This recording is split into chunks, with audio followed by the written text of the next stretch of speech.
You see a little red flashing light? Yeah. All right, now you're gonna make the GoPro face that everybody gets when they first start. Okay. Alrighty, I'll be throw this on just like a backpack. Okay. Then turn around and face towards me.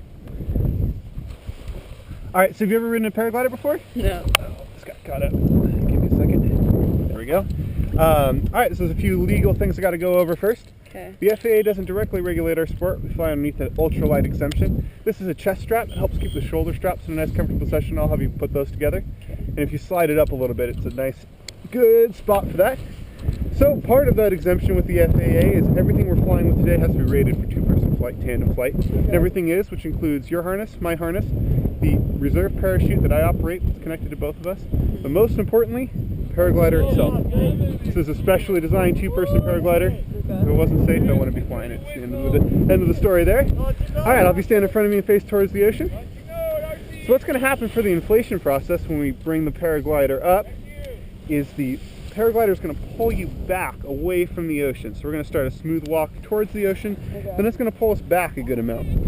So the key is to keep leaning forward during that whole process and keep trying to run forward. So you're going to step forward, it's going to pull you back by your hips like that. Okay. Probably going to go back a good 6 or 7 steps, so be ready, all right? Okay. Once that's done, these spreader bars, I'm going to take one big step back with me here. Yeah. These spreader bars are going to come up on both sides.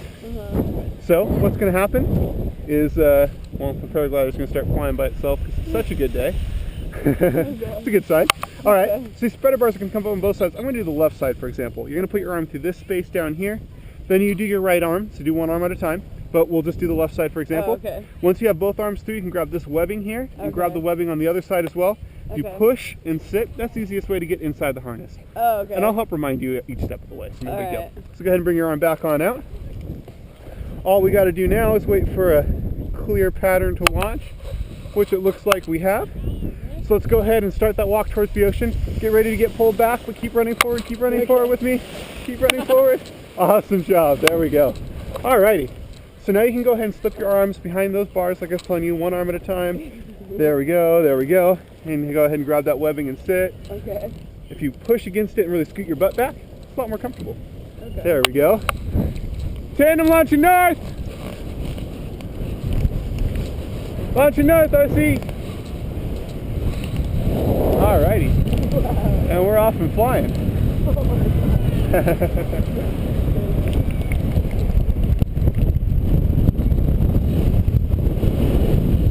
We're going to go out and get a little bit lower for our camera pass. There'll be a guy at the edge of the cliff, and he's got a crazy telephoto lens. So, even though we're pretty far away, he's smiling and waving. You can see it. I haven't seen any sharks. I see a lot of dolphins and seals.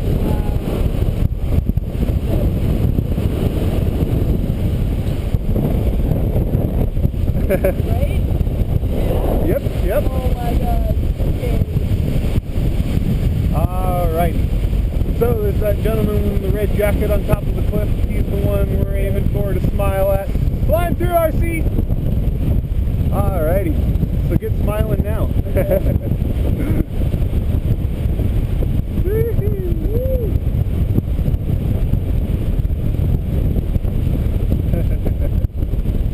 Thanks, Jeff. Alrighty. So you actually came on an incredibly good day. We can pretty much fly around, go wherever we like. If you have the desire, I can even let you fly the glider if you'd like to try. No way. Yeah, you want to try? Yeah. Alright, so go ahead and bring your hands on up. Grab onto this handle and this handle here. Then just let the weight of your arms kind of hang down. And that's a good way to kind of control the glider. Okay.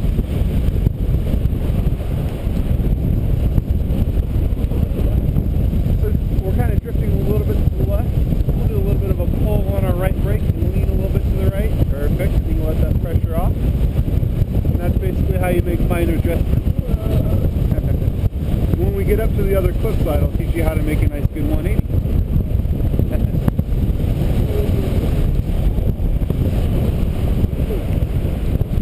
So did you just graduate, or? Yeah. Well, congratulations. Yeah. Right on. What did you graduate in? Political science. Political science. All right.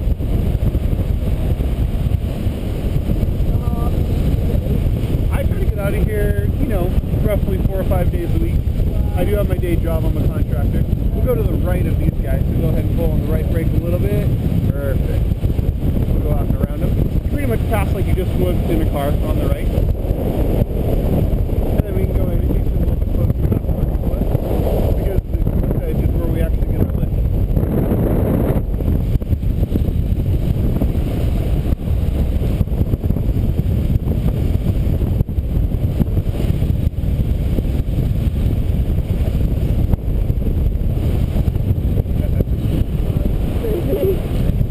Yeah, we're getting bumped around a little bit, but it's still relatively smooth.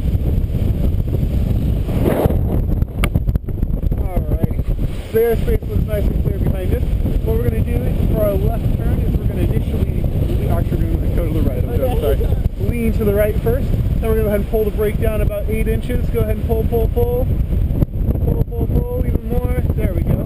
Then we're going to do the exact opposite and stop. So we're going to let the brake up, and we're going to let our weight shift down. I'm going to go ahead and grab the controls back from you so we can get some height. But you did pretty good. I mean, that's exactly what you got to do for your coordinated turn. That's awesome.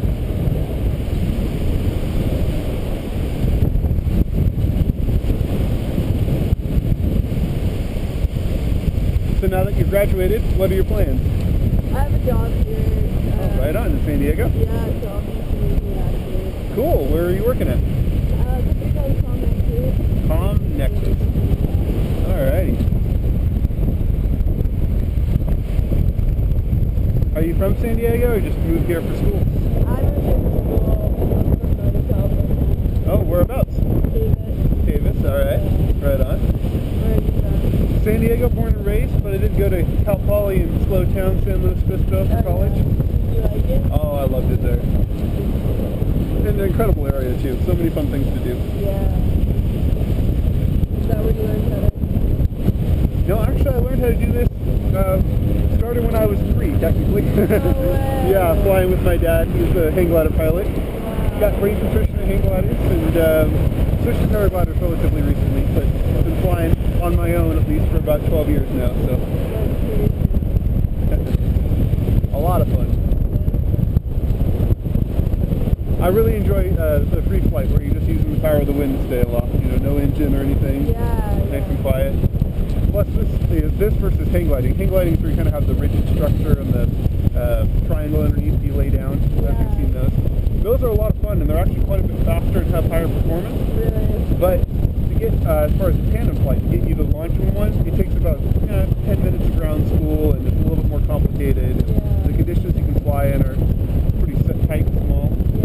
But this, you know, it's all a minute of talking on the ground and we're off to flying. Yeah.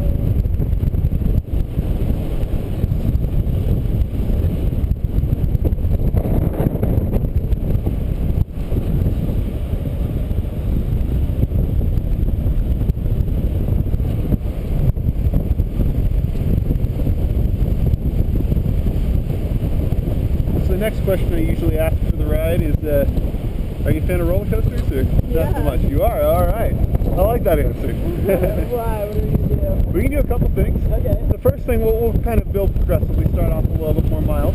The first thing is called purpose diving, where you kind of dive like a dolphin. So basically we've got the controls in my hand, so what I'm going to do is basically pull on them both symmetrically to slow the glider down, let them off symmetrically to let the glider dive. And we can actually build these up where they get bigger and bigger and bigger. Woohoo!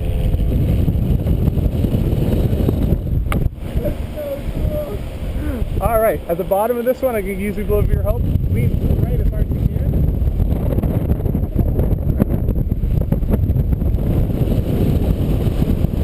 So that last little bit was the start of what we call wingovers. And if you build those back and forth, eventually you can actually get the paraglider upside down. It can be perfectly upside down. Yeah. I don't know if we have the altitude to do that, but we'll climb up a little bit and go do a spiral next. So I don't know if you've ever ridden on the carnival ride where they've got the swings on a big kind of drum and they spin you around. It's a lot like that, just, you know, higher, faster, and bigger. So what we'll do, we'll climb up first and then we'll head on out and do it.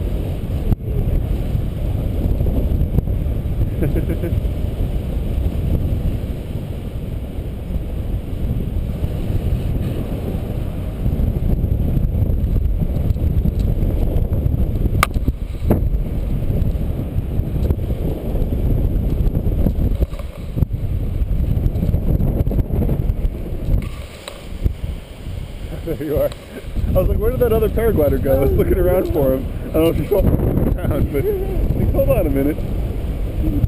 Don't want to come down on top of him.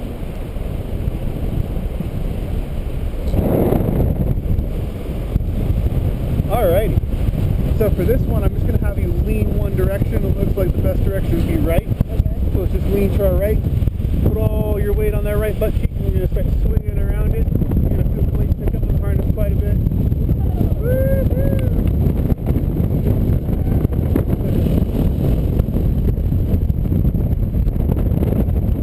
That's what we call a spiral. That's crazy.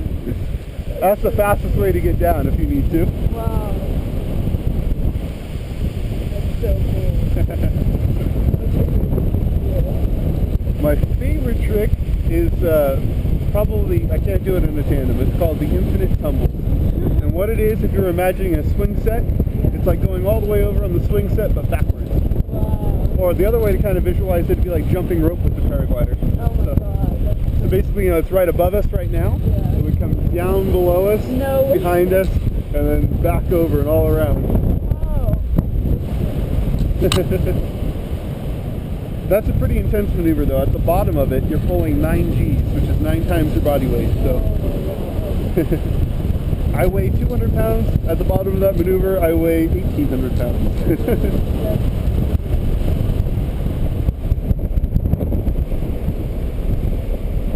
Actually, the guy in the green glider that we're flying pretty much straight towards, he's going to go above us. That's my dad right there. No way. Yep. So cool. So I can blame him for getting me into the sport.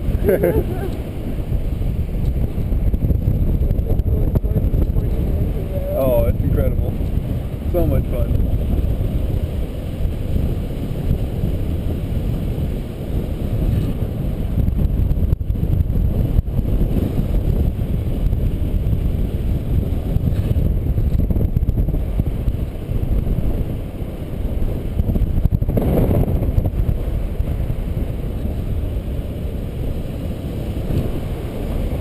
Alright, are you down for some more? Yeah. Alright, so this next one, actually I'll have you basically, right when you're grabbing your hands, Yeah. I want you to put all your weight on that side and then pull on that side too. It helps me out a lot. Yeah, or whatever side I tell you, left or right. Okay. Let's start with the left, so all your weight, pull on that, Okay. and really hang on it. Now go to your right, as hard as you can. And these are going to start building up higher and higher. To your left as hard as you can. Nice. To the right as hard as you can. To the left as hard as you can. Woo-hoo-hoo! You actually got above the canopy there a little bit. Way to go.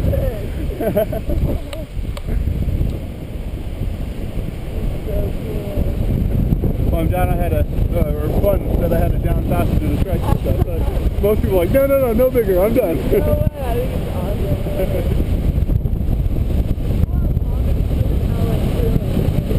Yeah, exactly.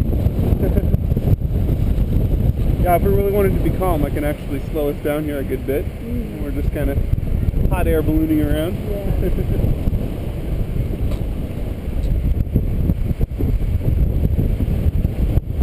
So you're sticking around in San Diego after the graduation? Yeah, I don't want to leave. No, most people don't.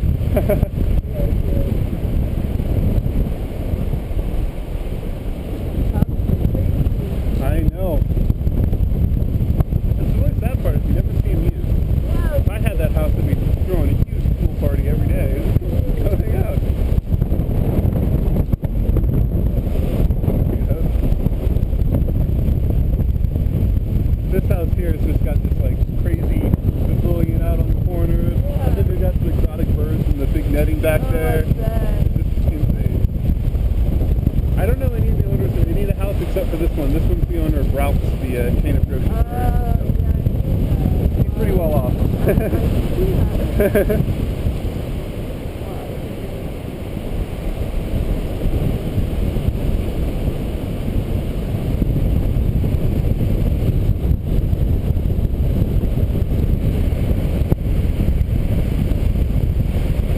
You know, I should have asked when you first took off. You're not flying with anybody else today. Do you have any like friends, parents, or anything? Oh, no. Just me. Okay.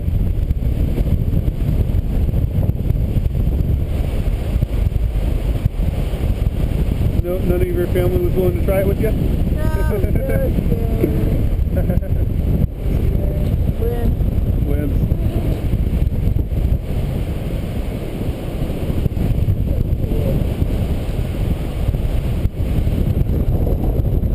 You ever had a crash? Nope.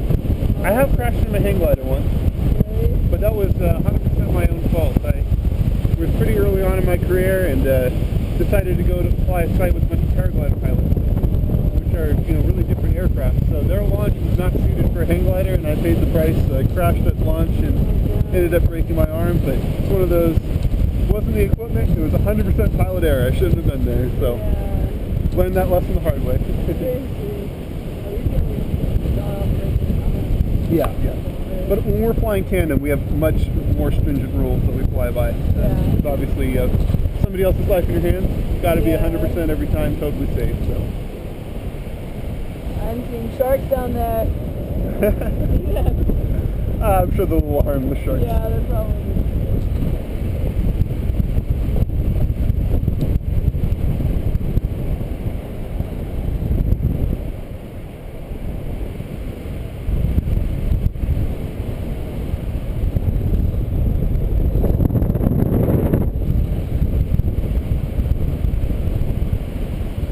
Well, we're up pretty nice and high again. Would you like to fly it?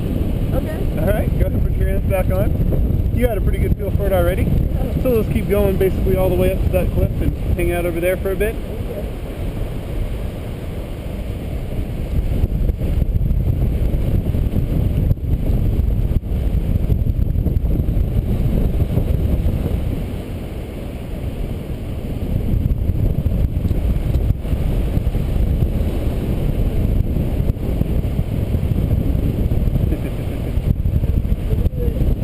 Yeah, not too hard to fly the thing, huh? You already got it. Actually, if you look straight up, we have the small cloud above us, Yeah. and that's actually helping us out quite a bit. That provides lift. Oh, really? Uh-huh.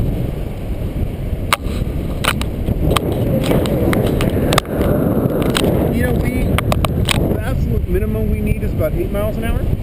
The maximum for the tandem gliders will probably be about 16, 17. It can be blowing 25 if you just flew a really small glider though. That's for a ridge soaring site. When we're flying in the mountains, we actually typically want almost no wind. When you jump from thermal to thermal, you don't necessarily fly ridge lift.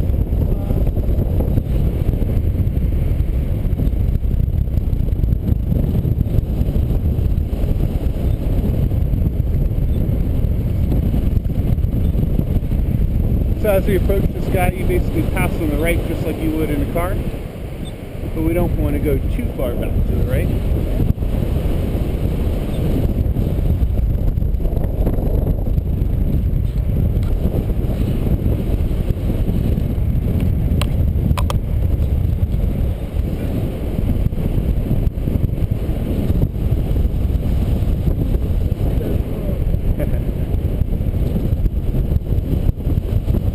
So we have this glider flying below us to the left, passing us. And we might feel a few bumps from him. Essentially what happens is a paraglider leaves a wake just like a boat would through water. Yeah. Fortunately you can't see it because it's air, so we might get bumped, but it's no big deal.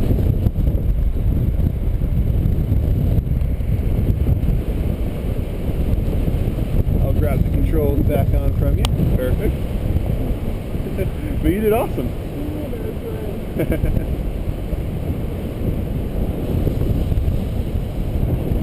So how many times did you go tandem before you went alone?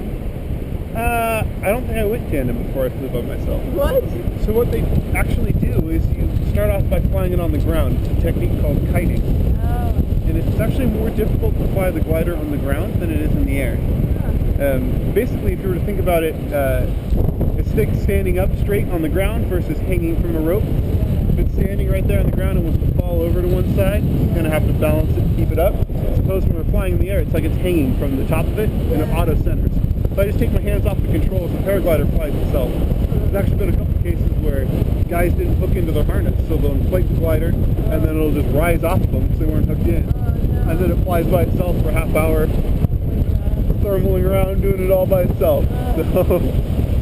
So So once you have the techniques to kite well, that basically means you're not going to do anything too crazy in the air, and they'll send you off for your first flight, and it's a lot of fun. Have any desire to learn? Yeah, kind of. This is amazing. Yeah, check it out. It's a pretty cool process to learn, and really, really gratifying. A lot of fun. Yeah. And flying a sight like this is really pretty and relaxing, but the really cool flying is when you get out to the mountains and you go 100 miles and go cross country with a couple of your buddies. It's a good time. Alright, we're going to go ahead and bring it on in for a landing. Okay. So what I'll have you do is basically bring your arms back out through here. You can go ahead and cross them or whatever's comfortable. Okay. The last little bit is just before we touch down, I'll have you stand up out of your harness. I'll tell you when. Okay. The easiest way to do that is to kind of forcefully roll forward a little bit and then straighten your legs. You'll kind of pop out of the harness that way.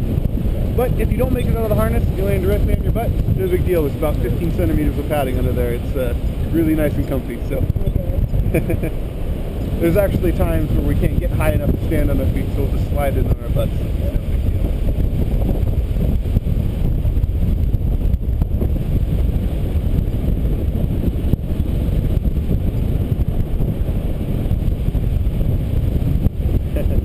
Looking for the family? Did they see you? Nice. You guys are good. Don't wait for me.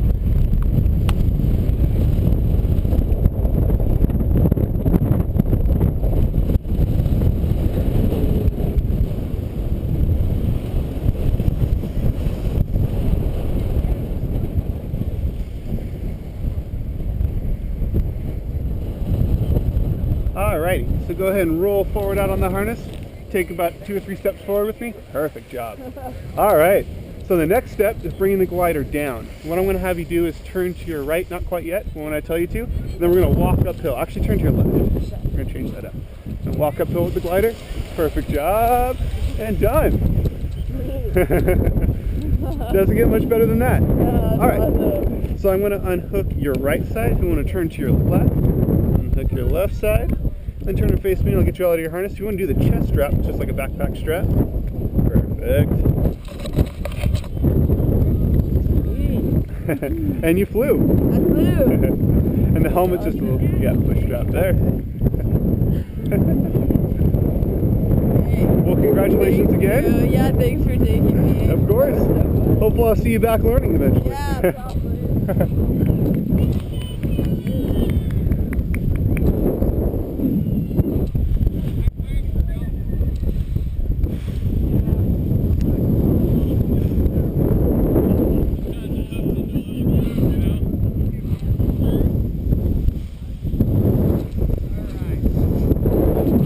Yep. Good, how are you? Sean, nice to meet you, Sean. I'm going to bring the glider a little bit closer down to the edge so it'll be a little bit easier. If you want to mind carrying those 2 bits, I'll pack this up and we'll walk on down together.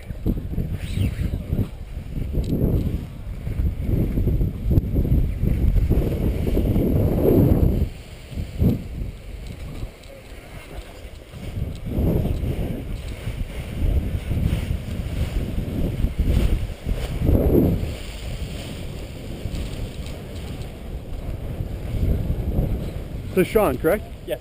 Have you ever flown in a paraglider before? No, first time. First time. Alright, there's a few legal jargon I gotta go over. The FAA doesn't directly regulate our sport. We have our own agency that does. We fly underneath a ultralight exemption. Part of that exemption requires that all the gear that we fly with be rated for 2-person tandem flight, which it all is, including your harness, my harness, the tandem reserve that's connected to both of us that I operate, but most importantly, the glider itself. Very, very safe, 2-person glider. If it wasn't safe, I wouldn't be flying it.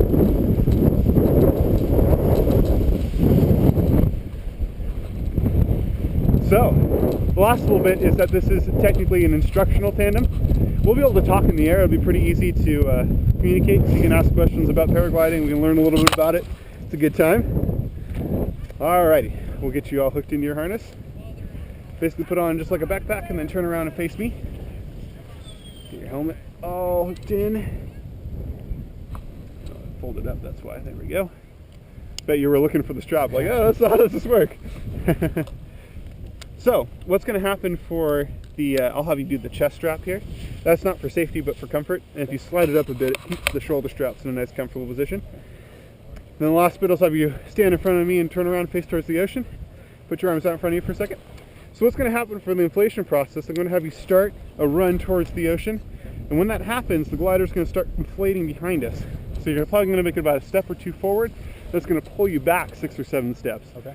So during that whole process, what I want you to do is leaning forward. Don't let it pull you over backwards.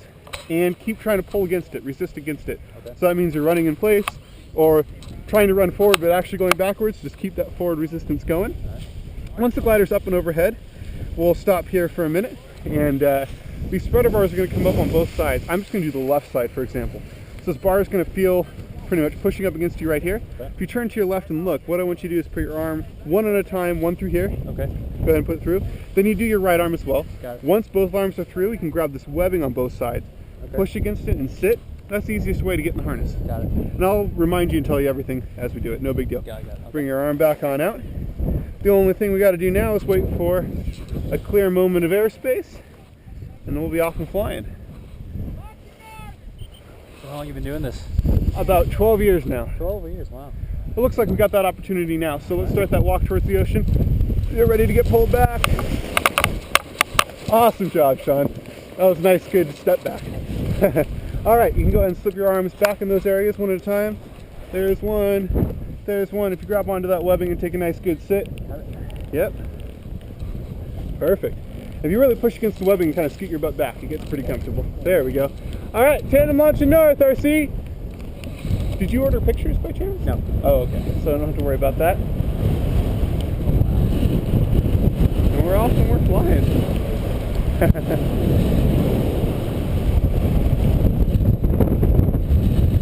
you've been doing all 12 years right here, or are there other places?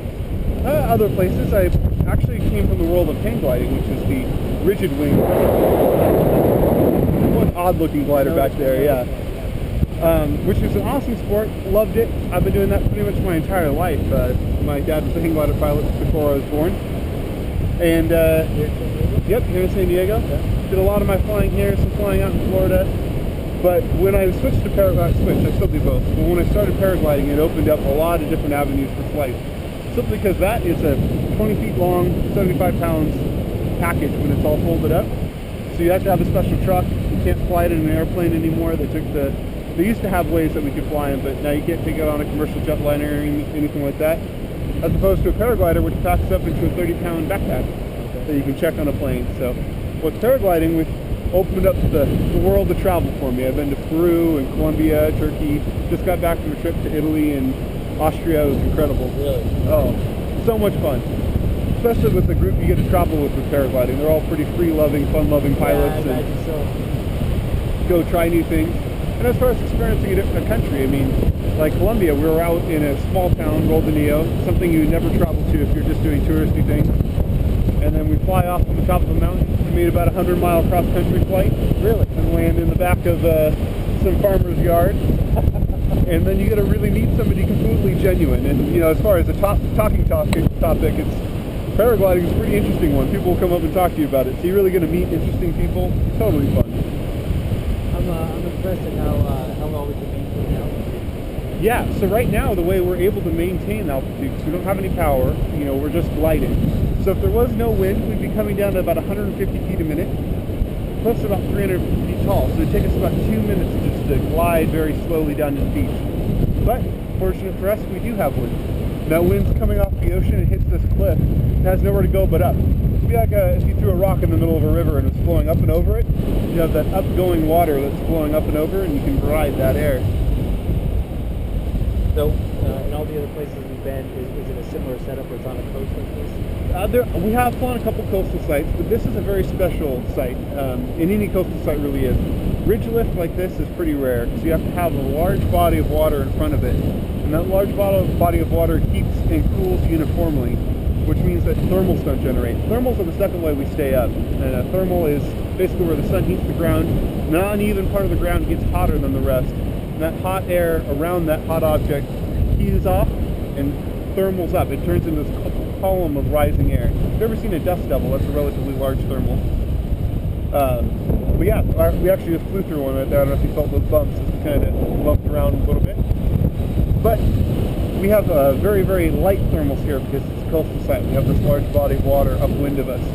In a mountain site, you'd usually have a valley or, you know, some land that's out in front of you. And that uneven, you know, some of it's darker than others, some of it retains heat better than others, some of it's shaded by trees. Eventually it'll key off thermals. And those thermals are actually how you get very high on the air. My altitude record is about 18,000 feet Really? in a mountain site. Yeah. I didn't have oxygen though, so had to come back down pretty quick. I was like, So you fly with an altimeter, or? yeah, we have these devices we call Varios.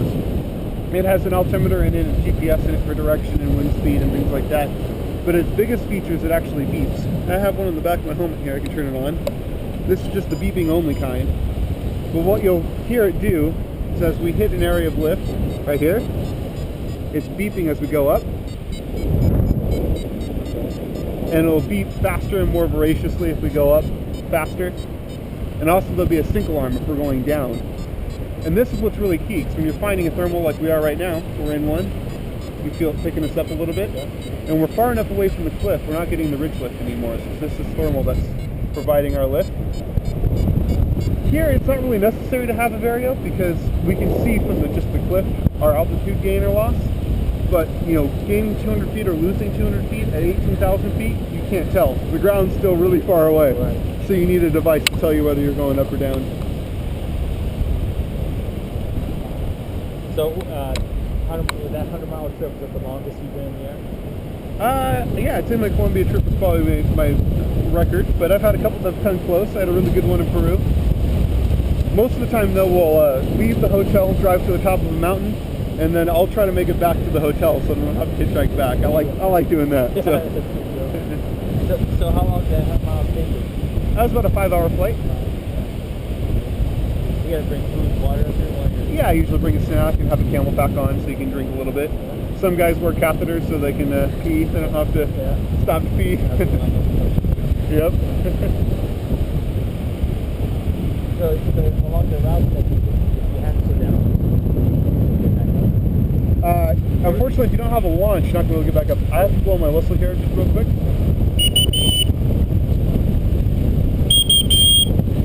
That's simply a rule that when we fly through what we call the window here, the area in front of launch, the people flying the RC gliders, they can't take their eye off the glider, so we let them know where we're at with audio cues. But yeah, depends on where you're at. If you're by a mountain ridge, you can top land the mountain ridge, hang out for a little while, take a break, and then relaunch. But if you land on any flat surface, like if you landed on the beach down there, it'd be very, very difficult to have the right conditions to get back up into the air. You wouldn't need much, 100 feet or something like that, but that 100 feet allows you to launch, and then if you're sinking at 150 feet a minute, you got 45 seconds to go find some lift somewhere, You gotta have some time. The way we do launch from flat areas is by towing, either behind a truck or a boat, so you can actually tow up. Hang gliders can actually tow behind ultralight planes. They can tow behind another small plane. The other way we get height as paragliders is jump out of hot air balloons and helicopters, but that's pretty extreme. That's for acrobatic pilots. Yeah. Hot air balloon, that's got to be pretty intense to fly it already. Yes, that was probably the scariest moment of my life, was jumping out of the hot air balloon. Oh, wow. Because when they turn the motor off and you're drifting with the wind, so there's no wind noise, and you're too far away from any animals to hear any noise, all you can hear is your own heartbeat and your own breath.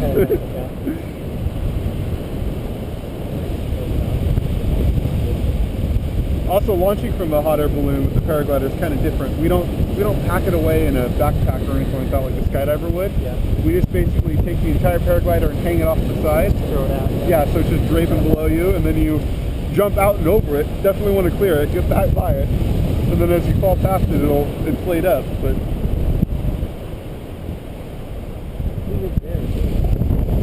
that's the only one I do know. I think that's the owner of Ralph's, the chain of grocery stores. Really? The rest of these I have no idea. As far as the most spectacular one, the one nestled in all these palm trees coming up, is probably the craziest of the mansions on the cliff here.